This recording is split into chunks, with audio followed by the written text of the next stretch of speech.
Sapa supremo Akhilesh Yadav ने आज party कार्यालय में जहां तमाम दूसरे दलों से आए नेताओं को अपनी पार्टी की सदस्यता दिलाई, वहीं दूसरी तरफ खजांची का जन्मदिन भी मनाया। दरअसल खजांची नोटबंदी के दिन पैदा हुआ था, जिस दिन नोटबंदी हुई थी, और अखिलेश यादव ने खजांची का नाम खजांची रखा था। सपा मुखिया अखिलेश यादव ने पार्टी मुख्यालय में दूसरे दलों के नेताओं को सदस्यता दिलाते हुए भाजपा की केंद्र और उत्तर प्रदेश की सरकार पर जमकर हमला बोला। अखिलेश ने भाजपा पर निशाना साधते हुए कहा कि भाजपा दिवाली नहीं मनाती बल्कि दिवाला निकाल देती है। अखिलेश बोले कि हर वर्ष की तरह सपा खजांची का जन्मदिन आज भी मना रही है, लेकिन नोटबंदी पर बोलते हुए अखिलेश यादव ने सरकार पर निशाना साधते हुए कहा कि सबसे ज्यादा तकलीफ में वही है जिन्होंने काला धन नहीं बनाया था। जिन्होंने काला धन बनाया वह देश छोड़कर चले गए हैं। अर्थव्यवस्था की जो दुर्दशा है इसकी जिम्मेदार भाजपा सरकार है। व्यापारियों को नुकसान भाजपा ने किया है। अखिलेश यादव ने कहा कि भाजपा के पास पार्टी की सदस्यता के लिए तो मिसकॉल नंबर है, लेकिन किसान धान कहां बेचे, गन्ने का भुगतान कैसे हो, इसका कोई मिसकॉल नंबर नहीं है। यह भी सरकार को बताना चाहिए कि इसका मिसकॉल नंबर क्या है। वहीं समाजवादी पार्टी की जो सदस्यता जिन नेताओं ने ली, उनमें कैलाश सिंह यादव पूर्व सांसद रहे हैं, ये बीएसपी छोड़कर सपा ज्वाइन किए। दूसरी तरफ 10 ददुआ के भाई बाल कुमार पटेल, जो कि सपा के ही पहले नेता रहे, लेकिन लोकसभा चुनाव से पहले कांग्रेस की सदस्यता उन्होंने ले ली थी। आज अखिलेश यादव ने बाल कुमार पटेल, जो कि पूर्व सांसद रहे, और उनके बेटे पूर्व विधायक राम सिंह को सदस्यता दिलाई। वहीं सीतापुर से कैसर जहां, हरगांव से रमेश राही, धीरेन्द्र प्रताप सिंह, जास्मीन अंसारी, और कांग्रेस से अशफाक खान, बीएसपी से अरविंद सिंह पटेल, तमाम ऐसे नेता हैं जिन्होंने आज समाजवादी पार्टी की सदस्यता ली। खजांची के जन्मदिन के बहाने अखिलेश यादव ने केंद्र की भाजपा सरकार और प्रदेश की भाजपा सरकार पर जमकर निशाना साधा। आर्थिक मंदी के लिए जहां भाजपा की केंद्र सरकार को जिम्मेदार ठहराया, वहीं परेशान किसान समेत तमाम मुद्दे उठाते हुए योगी सरकार पर हमला बोला। यूपी में अपराधों का सिलसिला थमने का नाम नहीं ले रहा। अपराधियों के हौसले इस कदर बुलंद हो चुके हैं। आज हुई घटना से आप अंदाजा लगा सकते हैं, जब लखनऊ के आशियाना में रहने वाले भदोही के सांसद को फोन करके धमकी दी जाती है और उनसे रंगदारी की बात करी जाती है, और रंगदारी में उनसे कहा जाता है कि अगर तुमने 10 लाख रुपए नहीं दिए तो तुम और तुम्हारे बेटे को जान से मार दिया जाएगा। जिसके बाद आनन फानन में सांसद आशियाना थाने में पहुंचकर अज्ञात नंबर के खिलाफ मुकदमा दर्ज कराते हैं। आपको बता दें, भदोही सांसद से रंगदारी मांगने का ये मामला पहला नहीं है। इसके पहले भी यूपी में रंगदारी से जुड़े तमाम मामले सामने आ चुके हैं। पश्चिमी उत्तर प्रदेश में हाल ही में व्यापारी से रंगदारी मांगने के मामले दर्ज हुए थे, लेकिन अभी तक किसी भी तरह की कोई सख्त कार्रवाई नहीं हो पाई है। जिसके बाद आज आशियाना क्षेत्र इलाके में रहने वाले सांसद ने 5 नवंबर को, जब उनके पास एक कॉल आती है जिसमें उनको धमकी दी जाती है और सांसद द्वारा आरोप लगाया जाता है कि फोन करने वाले ने उनके साथ आपत्तिजनक भाषा में बात की। फिलहाल पुलिस ने मुकदमा दर्ज करके अज्ञात नंबर को सर्विलांस पर लगवा दिया है और उसकी जांच की जा रही है। आप सोच सकते होंगे, जब जनता के प्रतिनिधि ही सुरक्षित नहीं हैं, तो आम जनता का क्या हाल होता होगा। पुलिस को एक सख्त कार्रवाई करनी चाहिए, जिससे कहीं ना कहीं से अपराधियों का मनोबल टूटे और वो अपराध को करने से पहले 100 बार उसके अंजाम के बारे में सोचें। लखनऊ से वीडियो जर्नलिस्ट अमित साहनी के साथ संदीप खेर, R9 टीवी, उत्तर प्रदेश। उत्तर प्रदेश में एक बार फिर से बढ़ने लगे हैं कोरोना के मामले। पिछले 20 दिन में अस्पतालों में 70% खाली पड़े बेड फिर से भरने लगे हैं। ऐसा हम नहीं कह रहे हैं, ऐसा कह रहे हैं पीजीआई, केजीएमयू और लोहिया जैसे सरकारी अस्पताल, जहां पर बेड्स की चल रही है वेटिंग। प्रदेश में कुछ दिनों से कोरोना वायरस के मामले कम हो रहे थे, लेकिन ठंड आने के साथ ही एक बार फिर से कोरोना के केसेस बढ़ने लगे हैं। उत्तर प्रदेश में पिछले 3 दिनों में कोरोना के 1234 मरीज मिले हैं। इसके साथ ही देश में कोरोना वायरस के कुल मामले बढ़कर 85,53,657 हो गए हैं। 20 दिन पहले पीजीआई में 80 वेंटिलेटर बेड में से 20 खाली थे। केजीएमयू में 195 में से 30 खाली थे। लोहिया में 20 बेड में से 4 खाली हुए। आज राजधानी के सभी अस्पतालों में वेंटिलेटर बेड फुल हैं। सर्दी की शुरुआत और प्रदूषण के कारण बढ़ने लगा है कोरोना। प्रदेश में पिछले 24 घंटों के दौरान कोरोना वायरस की चपेट में आकर 490 मरीजों की मौत हो गई है। इसके साथ ही देश में अब तक कोरोना से जान गंवाने वालों की संख्या 1,26,611 पर पहुंच गई है। शहर में बढ़ती ठंड और खराब प्रदूषण के चलते कोरोना का ग्राफ एक बार फिर से बढ़ने लगा है। हालात ऐसे हैं कि लखनऊ के सरकारी अस्पतालों में बेड और वेंटिलेटर की वेटिंग चल रही है। हालात अगर सामान्य नहीं हुए तो जल्द ही कोरोना की सेकेंड वेव देखने को मिल सकती है, जो आने वाले समय में घातक साबित हो सकती है। उत्तराखंड राज्य की 20वीं सालगिरह पर प्रदेश भर में कई कार्यक्रमों का आयोजन किया गया है। उत्तराखंड विधानसभा में अलग राज्य आंदोलन में महत्वपूर्ण भूमिका निभाने वाली महिलाओं को सम्मानित किया गया। विधानसभा अध्यक्ष प्रेमचंद अग्रवाल के साथ मौजूदा विधायकों ने महिलाओं को शॉल उड़ाकर सम्मानित किया। वहीं विधानसभा अध्यक्ष का कहना है कि महिलाओं की राज्य आंदोलन में अहम भूमिका रही है। पिछले साल शहीदों के परिजनों को विधानसभा की तरफ से सम्मानित करने का काम किया गया। वहीं इस बार उन महिलाओं को सम्मानित करने का फैसला किया गया जो मुख्य भूमिका में शामिल रही हैं। साथ ही एक संकल्प लिया गया है कि हम सभी मिलकर उत्तराखंड के विकास में दोबारा से जुटने का काम करेंगे। राज्य स्थापना दिवस के मौके पर आंदोलनकारियों का सम्मान जरूर हुआ है, लेकिन राज्य आंदोलनकारियों का साफ तौर पर यह भी कहना है कि 20 सालों में भी काफी कुछ बदलना अभी बाकी है। उत्तराखंड अपना 20वां राज्य स्थापना दिवस धूमधाम से आज मना रहा है। पुलिस लाइन में मुख्य कार्यक्रम का आयोजन किया गया, जिसमें मुख्य अतिथि राज्यपाल बेबी रानी मौर्य रहीं। स्थापना दिवस के मौके पर रैतिक परेड में राज्यपाल बेबी रानी मौर्य और मुख्यमंत्री त्रिवेंद्र सिंह रावत ने सूचना और लोक संपर्क विभाग की ओर से राज्य की विकास पुस्तिका का विमोचन किया। इतना ही नहीं, इस अवसर पर रैतिक परेड में राज्यपाल बेबी रानी मौर्य ने पुलिस सेवा में सराहनीय कार्यों के लिए आईजी पुलिस मुख्यालय पुष्पक ज्योति सहित 7 पुलिस कर्मियों को पुलिस मेडल से सम्मानित किया। राज्य स्थापना दिवस पर आयोजित रैतिक परेड की सलामी लेने के बाद राज्यपाल बेबी रानी मौर्य ने राज्य के सभी लोगों को 21वें स्थापना दिवस की शुभकामनाएं देते हुए राज्य के शहीदों को श्रद्धांजलि दी। राज्यपाल ने कहा कि राज्य के गठन में कई शहीदों ने अपने जीवन की आहुतियां दी थी, इसलिए उन्हें भुलाया नहीं जा सकता। शहीदों के सपनों का उत्तराखंड बने, इसके लिए सभी को मिलकर प्रयास करने होंगे। मुख्यमंत्री त्रिवेंद्र सिंह रावत ने भी इस मौके पर सभी को बधाई और शुभकामनाएं दी। राज्य स्थापना दिवस धूमधाम से मनाया गया। 20 साल का यह राज्य हो चुका है। ऐसे में कई सवाल अब भी खड़ा है कि क्या बेरोजगारों को रोजगार मिला, कामगारों को काम मिला। सरकार को इस पर मंथन और मनन करने की जरूरत है। दिल्ली एनसीआर में बढ़ते हुए पॉल्यूशन के मद्देनज़र एनजीटी ने एक आदेश दिया है, जिसमें कहा गया है कि 9 तारीख से 30 नवंबर तक सभी तरह के पटाखों पर, आतिशबाजी पर पूरी तरह से प्रतिबंध रहेगा। हालांकि ये आदेश आज रात से लागू हो जाएगा और 30 नवंबर तक ये आदेश जारी रहेगा। एनजीटी ने यह आदेश दिल्ली एनसीआर में बढ़ते हुए पॉल्यूशन को देखते हुए लिया है। यही नहीं, एनजीटी ने कहा है कि जिन राज्यों में एक्यूआई खतरे के निशान से ऊपर है, वहां भी ये आदेश जारी रहेगा। इस आदेश के पालन के लिए सभी को बाकायदा एनजीटी ने आदेश जारी कर दिया है। दिल्ली एनसीआर में बढ़ते हुए पॉल्यूशन को देखते हुए एनजीटी ने सख्त आदेश दिए हैं कि 9 तारीख से 30 नवंबर तक पटाखे, आतिशबाजी पूरी तरह से बैन रहेंगे। बाकायदा एनजीटी ने कहा है कि दिल्ली एनसीआर के साथ साथ जिन राज्यों में एक्यूआई काफ़ी ख़राब है, तो वहाँ भी ये आदेश जारी रहेगा। हालांकि अपने आदेश में एनजीटी ने कहा है कि ग्रीन पटाखे इस आदेश से बाहर रहेंगे। वहीं पटाखा कारोबारियों में इस आदेश के बाद काफ़ी चिंता का विषय बना हुआ है। तो एनजीटी के आदेश के बाद पुलिस प्रशासन पूरी तरह सतर्क है और कहीं पर भी इस तरह की आतिशबाजी ना हो जिससे पॉल्यूशन फैलता है।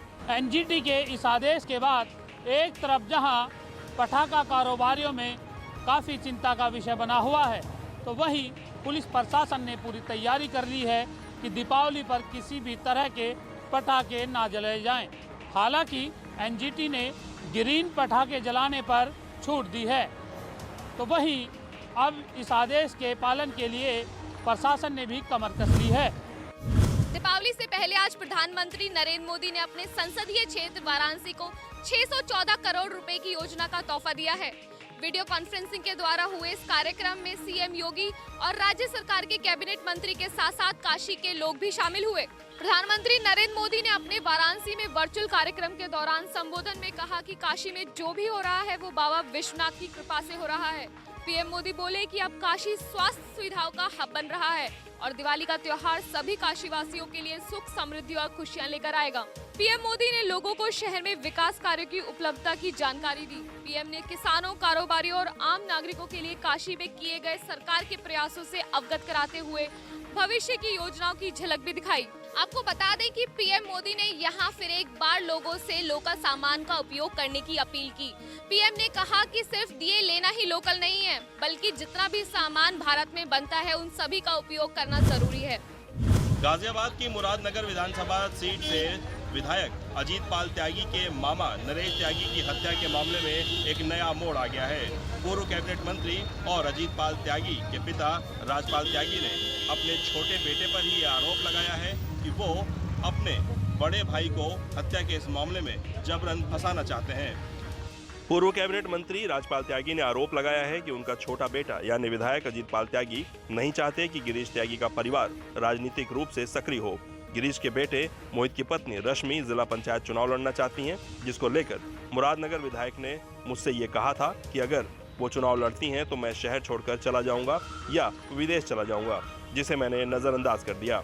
यही वजह है कि विधायक अब मेरे बड़े बेटे को अपने ही मामा की हत्या के मामले में फंसाने की कोशिश कर रहे हैं। राजपाल त्यागी ने यह भी कहा कि जिस दिन उनके सगे साले की हत्या हुई थी उससे 2 दिन पहले गिरीश त्यागी और उनका परिवार लखनऊ में था। वो लोग वहां अपनी सुरक्षा और गनर की मांग के लिए मुख्यमंत्री आवास गए थे। राजपाल त्यागी ने यह भी कहा कि जिस तरीके से हत्या के 2 से 3 घंटे बाद ही लखनऊ पुलिस गिरीश त्यागी को गिरफ्तार करने मुख्यमंत्री आवास पहुंच गई, उससे साफ लगता है कि उन्हें फंसाने की साजिश की गई है। पूर्व कैबिनेट मंत्री और विधायक अजीत पाल त्यागी के पिता राजपाल त्यागी का कहना है कि हत्या के इस मामले में न ही पुलिस के पास कोई सबूत है, उसके बावजूद पुलिस उनके बड़े बेटे को फंसाने की कोशिश कर रही है।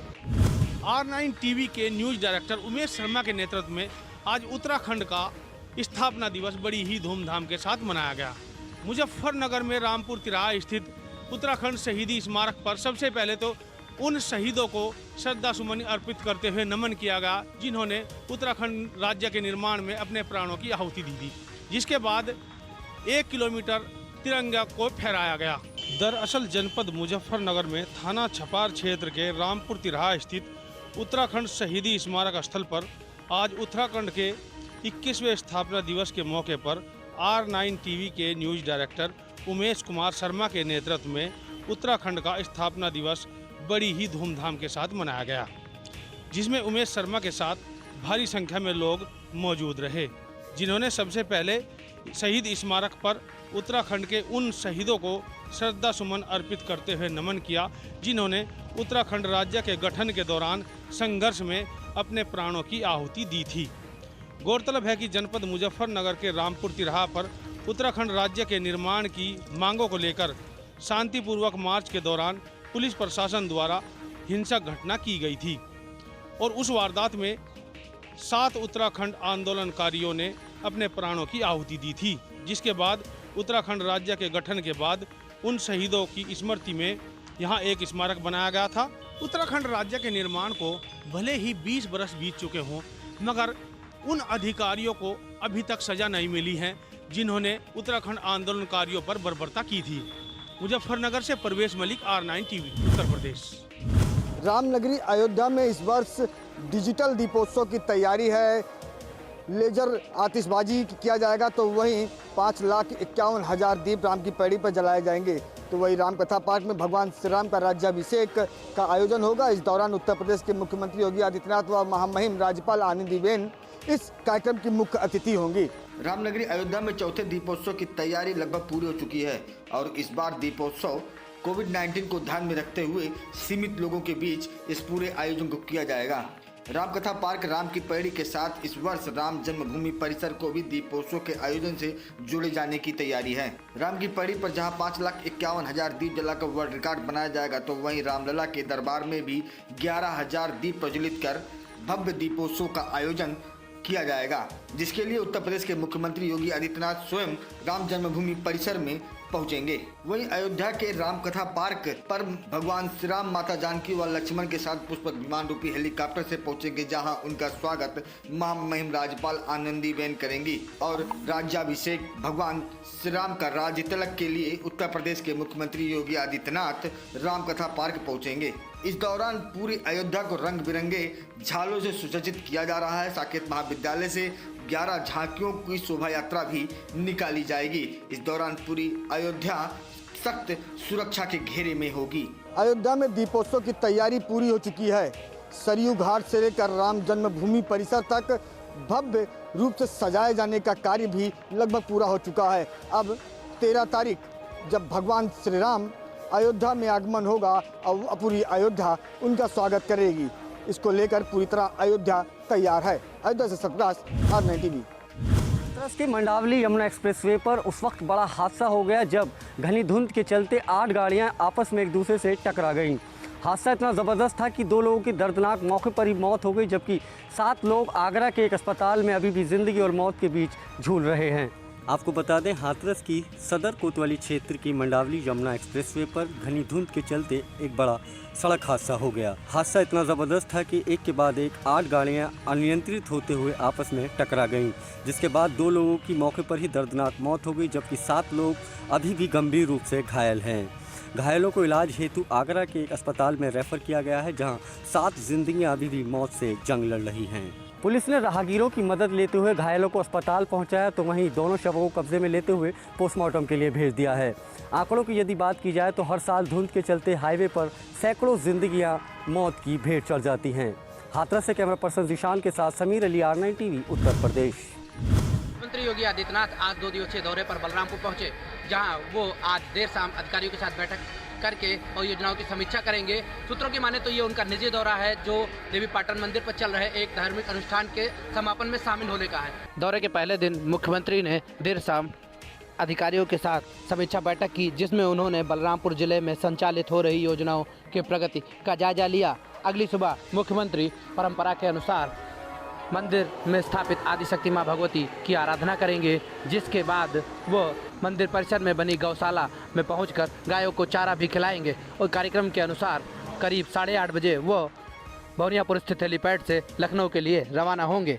मुख्यमंत्री के इस दौरे में बलरामपुर जिले में संचालित योजनाओं की समीक्षा होने के साथ ही और उनको गति मिलने साथ ही जिले के विकास पर होने वाली चर्चाओं पर भी बातचीत होगी। योगी धार्मिक अनुष्ठान से चूंकि जुड़े रहते हैं, बलरामपुर उनका चहेता जिला रहा है। गोरखपुर के बाद उन्होंने बलरामपुर को तहजीर दी है। बलरामपुर से ओंकार तिवारी, R9 TV, उत्तर प्रदेश।